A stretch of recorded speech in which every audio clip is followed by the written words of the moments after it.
ചക്ക കട്ട്ലറ്റ് ഉണ്ടാക്കാൻ ഇടിച്ചക്ക അല്ലെങ്കിൽ കൊത്ത് ചക്ക എന്നറിയപ്പെടുന്ന ചെറിയ ചക്ക, അതായത് വിളയാത്ത ചെറിയ ചക്ക തോട് കളഞ്ഞ് നന്നായി വേവിച്ചെടുക്കുക.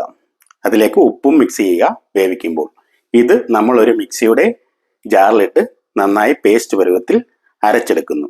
ഇതിലേക്ക് ഒരു 2 സവാള കൊത്തി അരിഞ്ഞതും ഇഞ്ചി കൊത്തി അരിഞ്ഞതും ചേർക്കുക.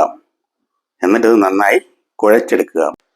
നന്നായി കുഴച്ച ഇതിലേക്ക് നമുക്കൊരു 4-5 ബ്രെഡ് പൊടിച്ച് ചേർക്കണം.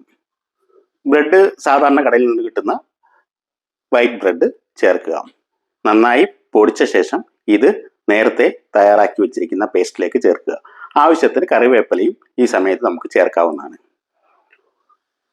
മുളക് ഇഷ്ടമുള്ളവർക്ക് ഈ സമയത്ത് പച്ചമുളക് ചേർക്കാവുന്നതാണ്. പക്ഷെ കുട്ടികൾക്കൊന്നും അത് ഇഷ്ടമല്ലാത്തതുകൊണ്ട് ഞാനിവിടെ ചേർക്കുന്നില്ല.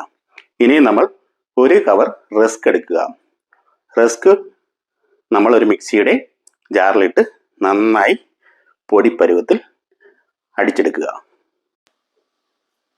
നന്നായി പൊടിച്ചെടുത്ത റസ്ക് നമ്മൾ ഒരു പാത്രത്തിലേക്ക് മാറ്റി വെക്കുന്നു.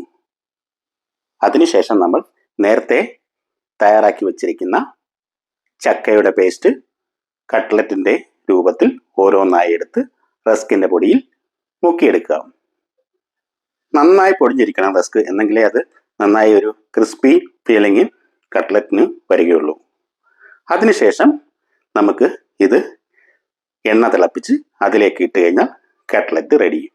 വളരെ പെട്ടെന്ന് ഉണ്ടാക്കാവുന്ന, വൈകുന്നേരങ്ങളിലൊക്കെ കുട്ടികൾക്കൊക്കെ ഇഷ്ടപ്പെടുന്ന ഒരു റെസിപ്പിയാണ് ഇത്.